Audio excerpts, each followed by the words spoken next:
Soy Católico. Soy Católico. I'm a Catholic. And Hillary is a Methodist. But I tell you, her creed is the same as mine. Do all the good you can. Pretty simple. Do all the good you can. Measure your life by the positive effect you can have on other people's lives. Be of service to one another. Now, that's a notion that Americans of every faith tradition and every moral tradition believe in, and it's a message that Hillary Clinton has taken to heart for her entire life. For her entire life. Fighting for children and families, like when she was First Lady, after she tried and a recalcitrant Congress blocked her in the big advance that we needed on health care reform. She said, you know what? I'm not stopping. If we can't get it all, can we pass a program to provide health insurance to 8 million more American children? And that's what she did. And that's what she did. That's who she fought for.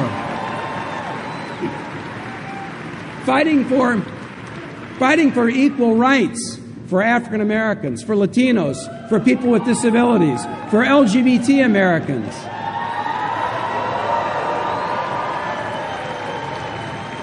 In the aftermath of the 9/11 attack, fighting tenaciously to make sure that 9/11 first responders in New York and other localities would get health benefits. Now, there are an awful lot of people who put their trust and their faith in Hillary, and she's always delivered for them. From working with the Children's Defense Fund, to First Lady of Arkansas, to First Lady of the United States, to Senator, to Secretary of State, she has always delivered.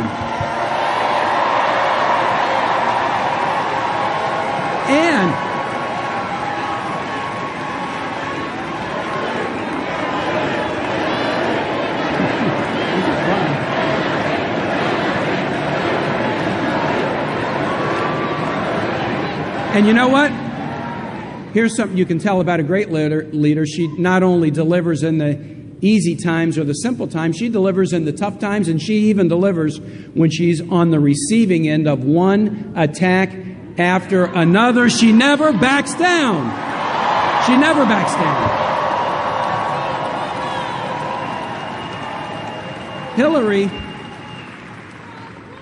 Hillary, whatever the drama, whatever the attack, whatever the situation, stays focused on what matters, helping people. That's what keeps her going. So here's how Hillary and I are going to continue that work with a strong, progressive agenda.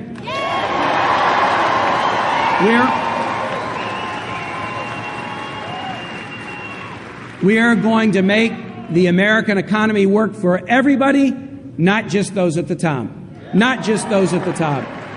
And we'll do that by making the largest investment in good-paying jobs since World War II. We will make college debt-free for everybody.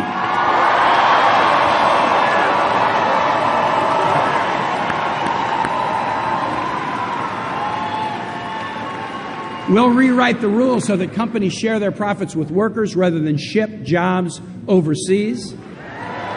And we'll make sure that Wall Street corporations and the wealthy pay their fair share of taxes.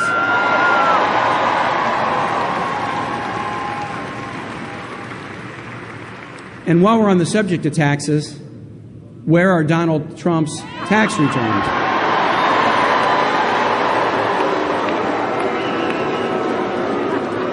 Raise your hand if you think those returns would show that he's paid his fair share of taxes. Well, I don't see a lot of hands. We're going to fight for paid family leave, equal pay for women, and raising the minimum wage to a living wage.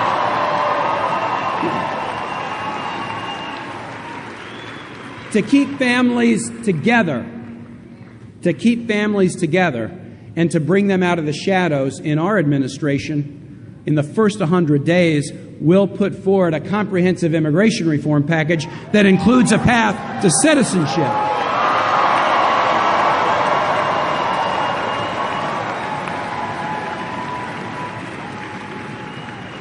En el Senado hacemos eso hace casi 3 años y estamos esperando todavía para la Casa de Representantes a tener un debate, un voto en el sistema de inmigración reforma, ¿verdad?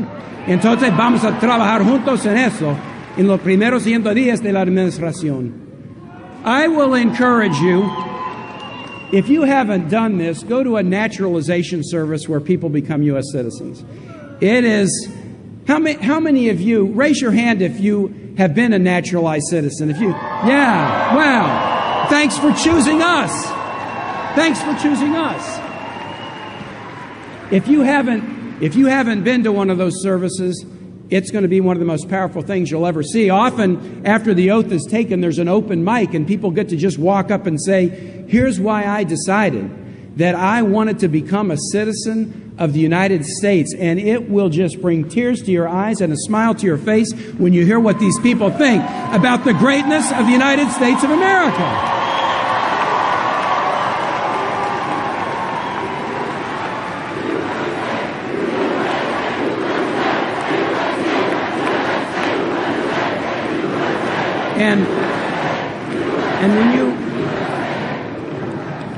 And when you go to one of these naturalization services and you see the people's desire to join this great country, you'll basically have this pretty amazing thought. Cualquier persona que ama tanto a los Estados Unidos merece estar aquí.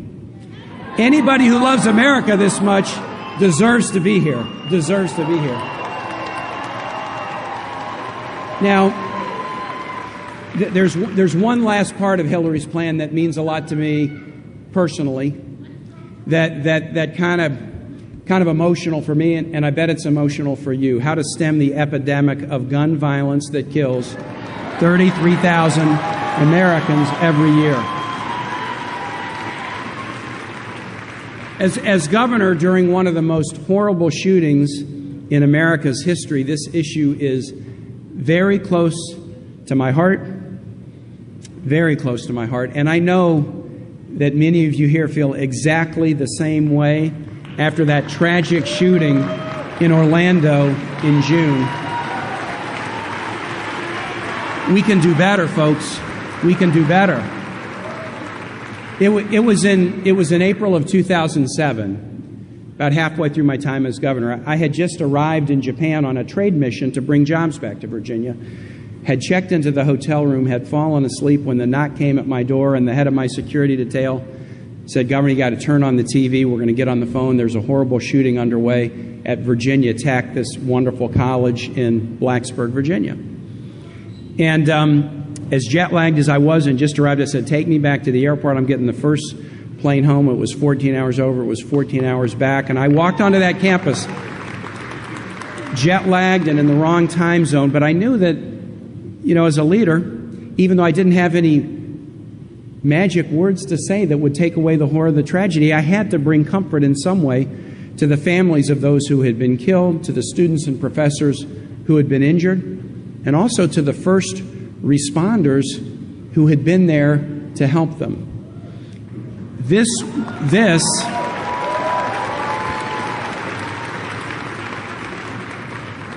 April 16, 2007, that was the worst day of my life. It was the worst day of so many people's lives. And for the parents and the loved ones of those kids and professors, that pain never goes away. Precious 17-year-olds, a 70-plus-year-old Lithuanian-born Holocaust survivor who was a teacher, who could survive the Holocaust, who could survive the Soviet takeover of his country, but who fell victim to gun violence because he blocked the door and told his students to climb out the window as his body was being riddled with bullets. Survive the Holocaust, survive the Soviet takeover of your country, and fall victim in Blacksburg, Virginia, to the horror of American gun violence. So when the vast majority of Americans, and even a majority of NRA members, agree that we have to adopt common sense gun safety measures, Hillary and I will not rest. Will not rest. We will not rest until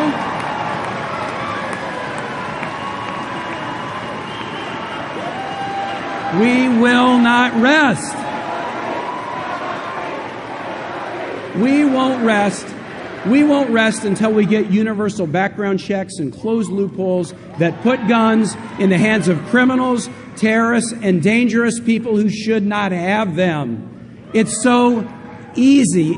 The American public wants it. Gun owners want it. The NRA members want it. We will not rest. Now, folks, I know the NRA. They're headquartered in my state, in Virginia. They've campaigned against me in every statewide race that I've ever run, but I've never lost an election. I've never lost an election.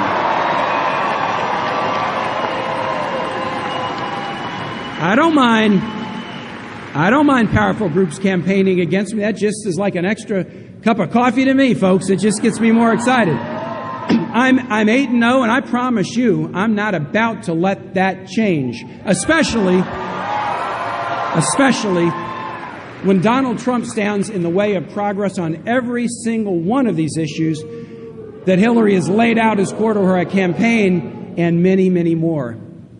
So now I'm going to wrap this up with 3 easy questions. We're at a university. I can give you a test, right? I can give a test. These are 3 questions to ask yourselves. 1, do you want a you're fired president or a you're hired president? Of course you want a you're hired president. Donald Trump is the you're fired guy. That's what he's known for. And when this whole campaign is done and everybody's forgotten it, the one thing they will remember about Donald Trump is you're fired. Bankrupting companies, shipping jobs overseas, stiffing contractors, being against federal minimum wage, being against equal pay for equal work. He's the you're fired guy. Hey, we've got a you're hired president. A you're hired president. Let's do debt-free college so people can have skills. Let's build bridges and roads and airports and ports so people can have jobs. Let's go for equal pay. Let's raise the minimum wage. Let's bring back the dignity and respect of work. You're hired president. All right. You're 1 for 1. Question 2. Do you want a trash-talking president or a bridge-building president? Of course you do. Donald Trump trash talks folks with disabilities, trash talks Mexican Americans and Latinos, whether they're new immigrants or governors or federal judges. Trash talks women, trash talks our allies, calls the military a disaster. Oh, you're right. He doesn't trash talk everybody. He likes Vladimir Putin. You're right.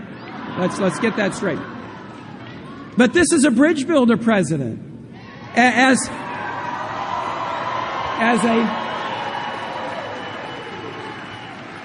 a member of the Armed Services Committee, built great ties with our military and military families. As a Secretary of State, made history building our relationships around the world and putting central to U.S. foreign policy the treatment of women and children around the world. She's a bridge builder, and that's what we need.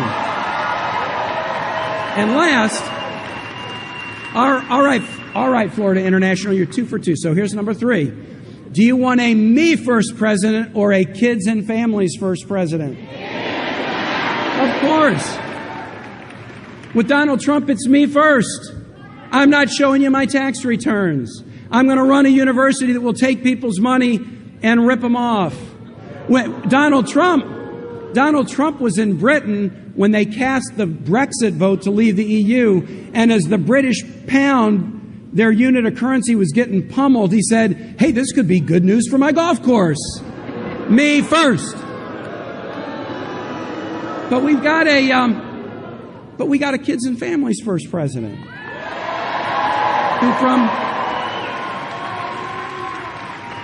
who from her earliest days has been battling. And I'll tell you something. I'm going to give you a secret about those of us in politics. If you want to try to judge the character of somebody in politics, I'll tell you how to do it. And it's really simple. Look at their life and see if they have a passion in their life that they had long before they got into politics. A passion that's not about themselves, a passion that's about somebody else, and then see if they have held on to that passion through thick or thin, in good times or bad, whether winning elections or losing elections, come hell or high water. Look to see if they have a passion that's about somebody else, and look to see whether they've held on to it all the time. And that is character, and that is our kids and families first, Hillary Clinton.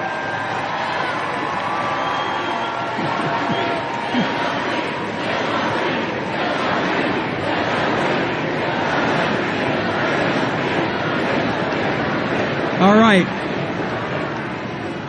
When I was a kid growing up, my favorite president was another Kansas City guy, Harry Truman. Great Democratic president. Great Democratic president.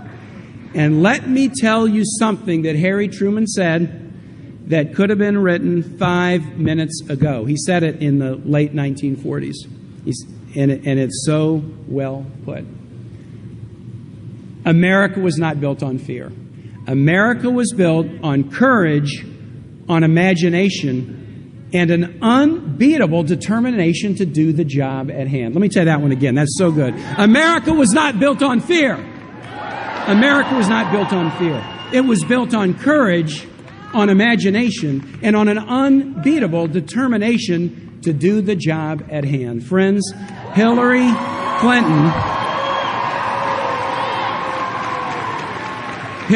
Clinton is filled with that courage, that imagination, and that unbeatable determination, and that's why we trust her to fight for all Americans. That's why I'm with her. That's why I'm with her. Are you with her? That's why we're with her. That's why we're with her. These are tough times for many in our country, but we're tough people, and that's something else I learned from my folks. Tough times don't last, but tough people do. And they don't come any tougher or any more compassionate than Hillary Clinton. So let's go make history and elect Hillary Clinton, the 45th President of the United States.